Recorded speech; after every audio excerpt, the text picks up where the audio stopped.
George Cooper reminded me of my dad. Not in the obvious ways. Not because my dad coached football, or lived in Texas, or drank beer in the I thought we were backyard. having a moment. We are, son. But in the way he matters more than any of that. In the way he carried things. In the way he showed up every single day for people who didn't always show up back. In the way he made himself smaller so everyone else could be bigger. And once I saw it, I couldn't stop seeing it. Because here's what I think happened with George Cooper. I think millions of people watched 7 seasons of this man and saw the background. The funny dad, the loud voice, the flannel shirt, the guy who exists to anchor the scene while the genius kid does something remarkable. And I think almost nobody stopped to look directly at him, not at what he was actually doing, not at what it cost him, not at the thing he never once said out loud, that he was tired, that he was lonely, that somewhere underneath all of it, there was a version of this man who had dreams of his own that he buried so deep for so long that he never got to dig them back up. I want to look directly at him today, the man who carried everything. Let me start with something that seems small, because the small things are always where the truth hides. Every single day in that show, George Cooper comes home from work. He's a head football coach at a Texas high school, which means his entire working day is spent being responsible for other people's sons, managing their egos, their injuries, their parents, their futures, absorbing every phone call from every booster who thinks they know more than he does, giving everything he has, publicly, loudly, for hours, to kids who aren't even his. And then he drives home, and he opens that front door, and the second that door opens, the requests start. Sheldon needs to be somewhere, Mary needs something fixed or explained or argued with, Missy needs a dad who sees her, Georgie needs someone to not give up on him. Everyone needs something right now, immediately, without asking whether he has anything left to give. And here's the thing I need you to actually sit with. Nobody, not once across 7 full seasons, opens that door to meet him. Nobody stands in that hallway and says, "Hey, before anything else, how are you? How was your day? Are you okay?" Not once. I've thought about this more than I'd like to admit, and I keep coming back to the same image. George Cooper walking through his own front door and immediately becoming invisible. Not ignored. They see him. They use him. They need things from him constantly. But invisible in the way that matters. The way where you're surrounded by people all day and somehow more alone than if the house were completely empty. My dad used to sit in his car in the driveway for a few minutes before coming inside. I never understood it when I was a kid. I just thought he was finishing a song on the radio or something. I understand it now. He was getting ready, building himself back up for round 2 after a day that had already taken everything. George Cooper had the backyard, and the television, and the quiet. Those weren't signs of a man who didn't care about his family. That was a man who cared completely, that he needed somewhere to be nothing for a few minutes, somewhere nobody needed anything from him, somewhere the only thing asked of him was to exist. And that is one of the loneliest things I have ever seen written into a television character. But here's where it gets darker. Because George's loneliness wasn't just about the house. It started before Medford, before the marriage even settled into its shape. It started in Galveston. Before the Cooper family was a Medford family, George had a real career, a solid school, a coaching position with an actual future attached to it. He was building something. And then he found out that his colleagues were breaking the rules, recruiting players illegally, running operations behind closed doors that nobody was supposed to know about.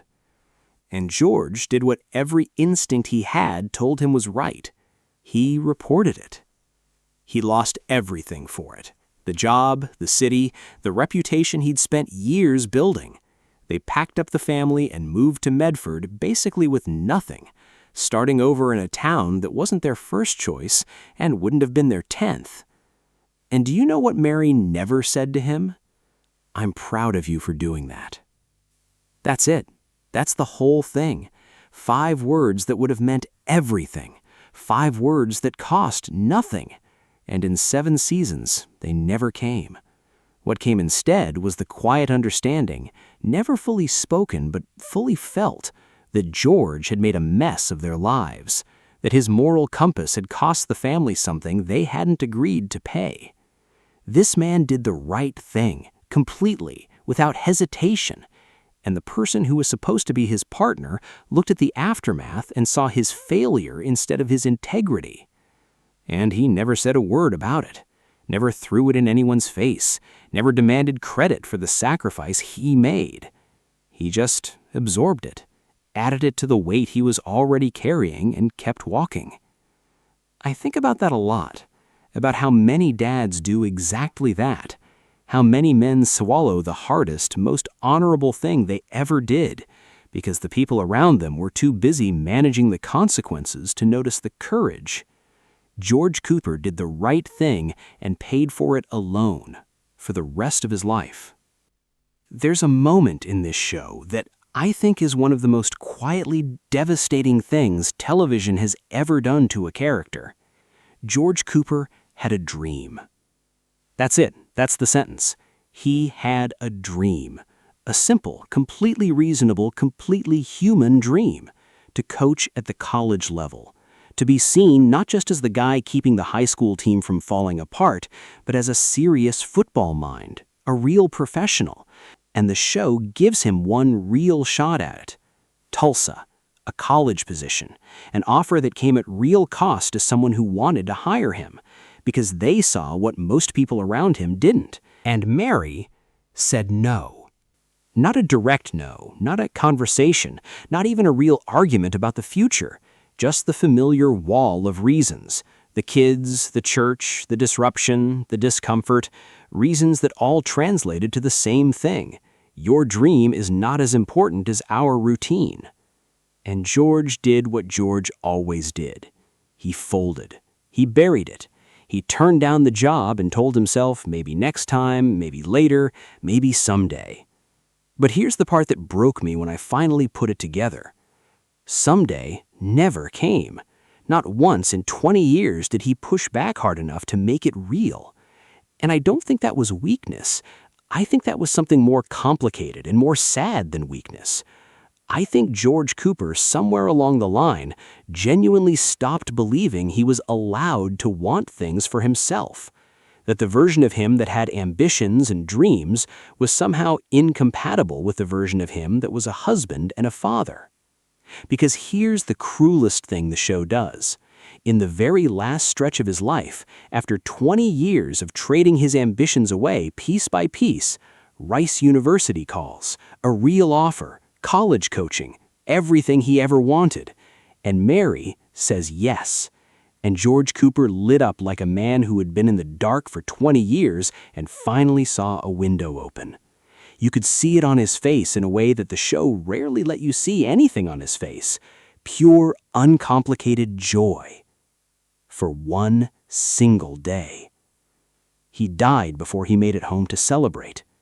The universe gave him 20 years of waiting and one afternoon of winning. If I try to explain to you why that image has stayed with me as long as it has, I don't think I can. Some things you just have to sit with. I want to talk about Sheldon now, because this is the part that made me put the show down for a minute and just stare at the wall.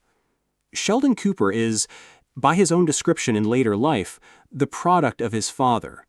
Everything George sacrificed, the career, the dreams, the quiet years on that couch, every single ounce of it went towards making space for this child's extraordinary mind to grow. George drove him across the state to NASA because a 9-year-old gave himself an ulcer from scientific stress. Let me say that again.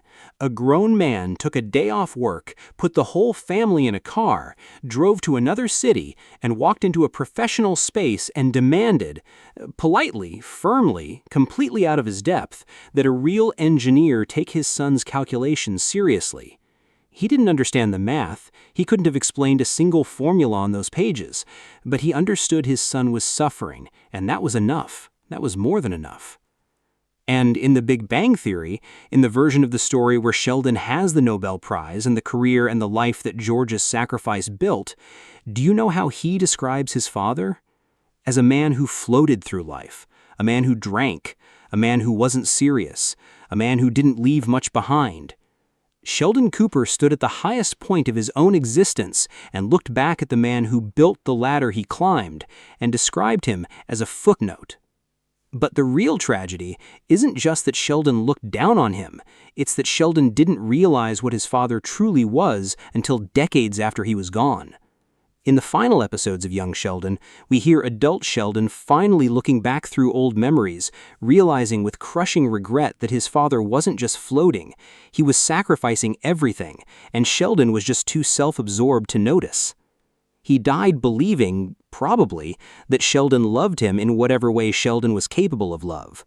He died not knowing that the boy he drove to NASA at 9 years old would spend most of his adult life telling his friends that his dad was basically Homer Simpson. But Missy knew. Missy, 11 years old, no genius designation, no special treatment, the kid the show keeps in the background while the camera follows her brother, Missy saw her father completely. If you had a dad like George Cooper, a dad who showed up every time, who gave everything he had, who asked for almost nothing back, I hope you told him.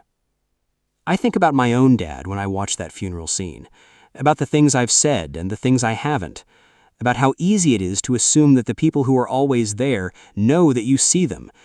If you have someone in your life who drives to NASA for you, who turns down Tulsa for you, who sits in the backyard every night not because he's given up, but because it's the only place the world isn't asking him for something, go find him. Tell him you see him. Tell him the mug was true. Tell him before Rice University calls. Because I promise you, he doesn't know.